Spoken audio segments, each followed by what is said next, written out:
So that is awesome. Well done to you. No wonder you're smiling.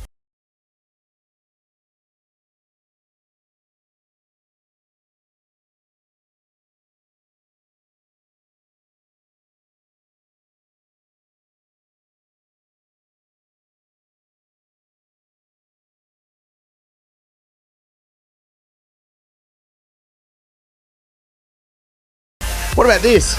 Would you like to dunk your partner? Would you like Ryan to be? Yes, yes. I can imagine. Well, Tatum Bull says to Daniel Stackhouse, stuff it. I'm not going to try to throw it. I'm just going to dunk it.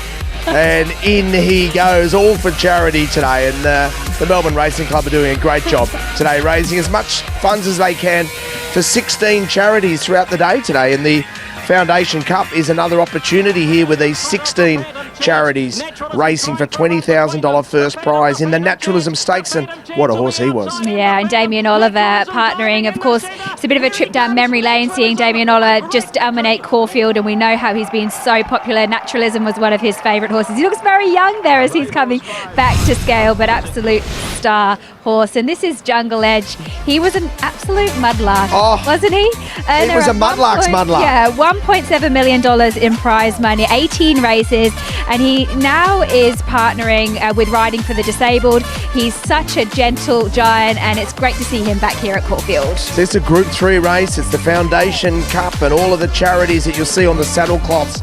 So the first horse across the line, $20,000 to that charity. And here's a shocker, Lizzie, will go forward. Yes, a second up into the campaign. I thought it was a good return in the Heatherly Handicap last time out behind the fast finishing Solcombe. He looks well placed and he looks great in the yard as the sun's just gleaming down on his coat. And Emissary is horse number 2 at the double figure odds. So runner-up in a Melbourne Cup of 2022 behind Gold Trip. Emissary having its second run for the spell, and after a spell, and is expected to race really well, even though it is a big price today. And of course he's got his eye again on that 2 Mile Classic. What about Floating Artist, who ran 4th in a Melbourne Cup behind Very Elegant? Well, did a great job this preparation thus far as well. The winner over the 2,040 metres last time out. You would imagine if he's able to recapture that run, he's going to be right in the finish. Kieran Maher, Dave Eustace and Mark Zara combining again. James McDonald, tell us about Goldman. Well, he was in the markets for a Melbourne Cup after 3 impressive wins in Sydney, and then he went down to Flemington and demolished Solcombe, who's definitely in the market. But he's a very talented horse. He'll race up on speed. Just a little query is how firm the ground is for him, because he likes to get his toe in. Uncle Bryn also notifying stewards they would like to go more forward with Uncle Bryn. Johnny Allen for the Busserton Young team ran 11th in the Heatherly last start when he got out of his ground, so expected to put himself into the race. Virtuous Circle, the 9, 10 to Bear Story, 11 Milford. Here's Barclay Square, J-Mac. Well, he's primed up to win this race. He's had 3 lovely prep runs for this. He gets the blinkers on for the first time, which suggests there's a bit of intent. He really wants him to perform here. Off a nice gate, you'd think he'd be 3 pairs back and blending in at the right time. He's a nice horse. I agree with you there. It's my top selection. Hustler Wars, the 13. Here's the 14, Lizzie. The Summit, which I think is the best rough. He should get a gun run. Should get a perfect run in transit, Richo, and has had the 3 runs in this campaign.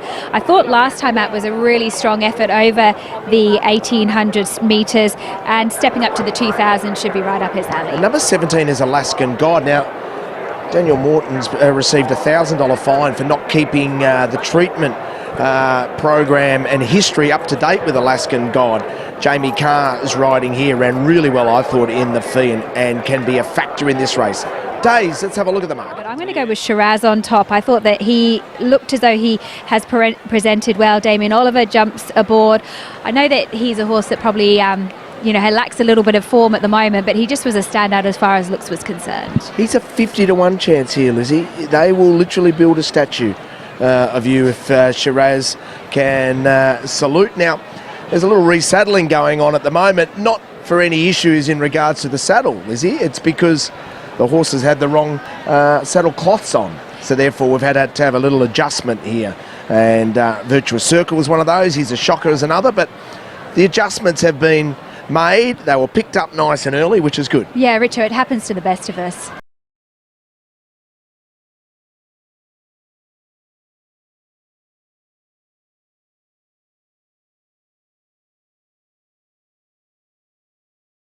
mover will be Goldman, so plenty of support, as I said, for Floating Artist, but Goldman in the last 5 minutes into $8.50. Good second up form. Punters happy to follow that in. Goldman, your PointsBet market mover. Literally the golden ticket race, Bruce. You win this and you're in the richest 2,400 metre handicap in the world, the mighty Caulfield Cup, and I think Berkeley Square, with the gear change that J-Mac identified, gets its opportunity to win its way into the Cup. What are you thinking? Yeah, I'm similar to you, Richo. He's one of, I think, the top chances, if not the top chance. He was good in the Caulfield Guineas. He's a very good 3-year-old. You feel like this is his day. Everything's ready for him. Change of gear, rock hard fit. No excuses. Comes down in weight, so no, I'm going to tick that box. It hasn't been a great guide for the Caulfield Cup. I mean, it gets you in. We've talked earlier, Lizzie, about Jamaica being the only one. Look, I do have to ask you, though, James, your mum's in Virtuous Circle, who was placed in a derby. Richo talked earlier about horses beating the handicapper in Melbourne Cups and Caulfield Cups that don't win derbies at a place. Can he come on, do you think?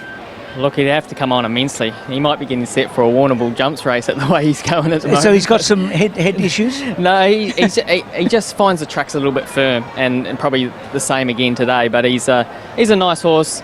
He just needs to lift a little bit off his last run. Well, I hope for your mum's sake that he can run a good race, because she's already got her Cox Plate dress ready, hoping that he can get into that. So, Richard, Berkeley Square, I know that Floating Artist is obviously world fancy today. And I thought Alaskan God was one, you talked about him a moment ago and things going on. I thought he was the one, Richo, that, because he could have got a run in the Underwood this morning, couldn't he? Because I think with the scratchings, but they decided to stay here. I think I'm right in saying that. You're 100% right in saying that, Bruce. He has to be a key contender, because I thought his last 200 metres in particular caught the eye in the field. And that weight for age form back to a race like this, which is a quality handicap, gives him an opportunity here. So many of the runners are aiming towards the Caulfield Cup. He's a Shockers 27 in order of entry, and Emissary is 33, with Goldman 34. They're the highest up there, with Virtuous Circle's actually number 29 in the order of entry. So from all the runners here, is the second highest ranked from an order of entry point of view into the Caulfield Cup. The Summit's never won north of 1,600 metres, but I think he's a good roughie here at around $15 or $16. You win this, you're in the Caulfield Cup. Here's the Foundation Cup. With Geordie Childs completing it. Katnar's Jewelers Foundation Cup. He's a Shocker completing it. And the big field ready. Set to run. Caulfield Cup place on the line as well. Away they go. Floating Artist jumped away well, with also Berkeley Square from the deep. Goldman, Milford and Bear Story not too far away. Uncle Bryn holding their position, with also Rio, and in between horses the Summit. So a real charge as they complete the first 300. It's Uncle Bryn and Milford together. Regal Powers right up there as well, with Goldman and Floating Artist. A length and a half to Rio, Berkeley Square, the Summit. Alaskan got his midfield from Virtuous Circle, Bear Story. 2 lengths Hustle Award to Shan't Sweet Jr. He's a Shocker. Towards the end, Shiraz, and also at the end is Emissary. So they work up the hill at the 1,200 metres, and eventually from the outside alley, Goldman's going to lead the race by over a length to Milford second. Third is Uncle Bryn. Fourth is Floating Artist. 2 lengths Regal Power, Rio and Berkeley Square doing it the hard way, 3 deep.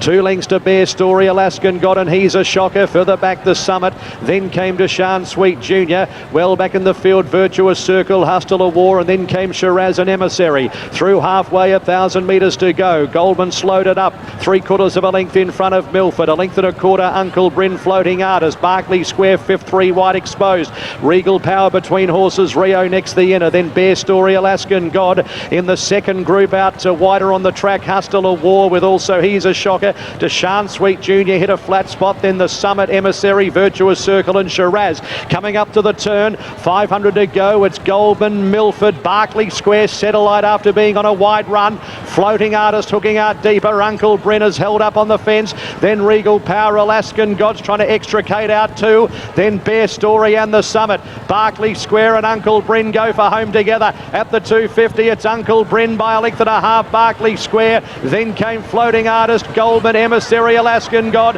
Uncle Bryn, 100 metres to go, is surging away. Uncle Bryn second in the race last year, first today. Floating Artist second, Alaskan God third, photo fourth, Barclay Square or Emissary, and then Deshaun Sweet Jr. and back behind those horses, Goldman running through the line. Alaskan God and Shiraz and Regal Power, Bear Story, the Summit, Milford, a gap, Hustler War, Rio, and at the tail of the field, he's a shocker.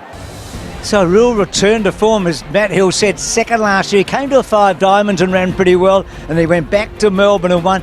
Lizzie, this is a great result for Darren Thomas of Seymour Bloodstock. Darren is an incredible figure in South Australian racing and in South Australia, full stop. He's quinelled the race with his colours, and this was just, for Johnny Allen, a very easy ride. So Johnny Allen's had a pretty good hour. He has, and as you mentioned, Darren Thomas, he's a massive contributor to racing and breeding, and for him to get a horse like Uncle Bryn into a Caulfield Cup, I'm sure would be one of his career highlights. Floating Artist found the line quite nicely. There wasn't a great deal of tempo during the race, so you were expecting those horses that were up on speed to really have the benefit, and that was the case with Uncle Bryn. And I think Richo's right down there now. He will be there in a second. So, yeah, it looks a bit of a surprise. Floating Artist had his chance. He ran okay, James, and Alaskan Gods battled away, but he's absolutely won by space.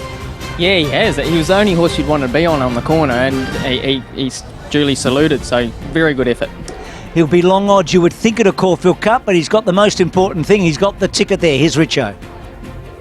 Well, Natalie Young, congratulations. Gee, that was a dominant win. Oh, it was. Look, we'd done a lot of gastroscope, and he had like quite a lot of ulcers, and we gave him the right treatment the last couple of weeks, and he just turned a corner in his coat. He was out there today, instead of kicking the wall, he was relaxed as anything, and like Johnny Allen just gave him the perfect seat, just in like one off, one back, doing no work, and he's just kicked and he had that turn of foot again, so yeah, absolutely fantastic. Oh, and he's streaked away a golden ticket into a Caulfield Cup where I'm sure he'll be competitive off that. I think so. I definitely think so. Look, we can go into the Turnbull from here, and then into a Caulfield Cup. We just see how he pulls up. But look, he's our highest rated horse at the moment, and he's won a Sale Cup and a Cranbourne Cup. And today, he ran second in this race last year, and he's finally got the job done today and done well. So it's great. It's a Special Kids Foundation charity, so he's got the money for them too, which is fantastic. And 20 to 1 shot, awesome. Oh, awesome stuff. And to Darren Thomas and Mark Pilkington, they're great supporters of you. They deserve it as well. Well done, mate. They do. They definitely do. They are, big thanks to them. They're not on course today, but Barry Ford's here, and I'm sure he's going to celebrate for them anyway. Well done. Thank you. It was